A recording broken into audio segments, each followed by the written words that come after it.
কখন মরণ হবে এটা আমরা কেউ বলতে পারবো না। এদেশের মাটির ভিতরে একজন বিজ্ঞ আলেম ছিলেন, যে আলেমের নাম হলো আবু বকর বিন ইসহাক রাজশাহী বাড়ি। চিনেন নি ওনাকে?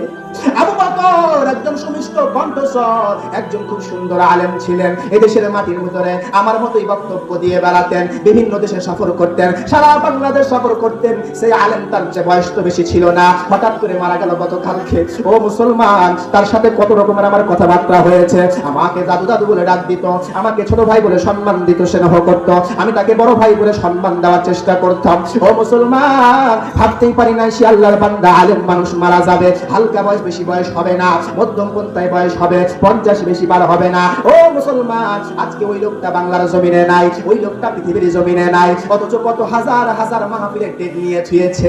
আজরাইল কি ওই ডেটের দিকে তাকাবে না? তার জানার দিকে তাকাবে, তার জানার দিকে তাকাবে। আল্লাহ পাকের হায়াত, আল্লাহ পাকের অর্ডার হয়ে গেল, যাও যাও আবু বকরের জান কবজটা খুলে নিয়ে চলে আসো।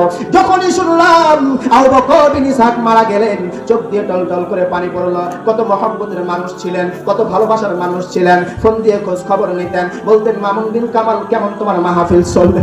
ও মামুন, তোমার কেমন মাহফিল চলে? আসো দাওয়াত নাও রাজশাহীতে। কত রকমের, কত স্নেহ কথা বলতেন, ভালোবাসার কথা বলতেন। হাসিটাও খুব চমৎকার ছিল, ভালো ছিল।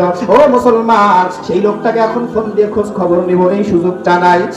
সেই লোকটা গতকালকে মারা হয়ে পৃথিবীর জমিন থেকে বিদায় নিয়ে চলে গেছে। এইভাবে আমার আপনার মরণ হতে পারে কি পারে না? এইভাবে আমার আপনার মরণ হতে পারে কি পারে না? সবার একদিন মরণ হয়ে যাবে, কেউ বাঁচতে পারবে না। ও মুসলমান, খুব সাবধান। বাহাদুরি কোনো লাভ হবে না, বাটপারি করে কোনো লাভ হবে না, চিটারি করে কোনো লাভ হবে না। প্রত্যেকটি মানুষকে একদিন মৃত্যুবরণ করতে হবে, কেউ একদিনও রেহাই পাবে না, কেউ একদিনও রেহাই পাবে না।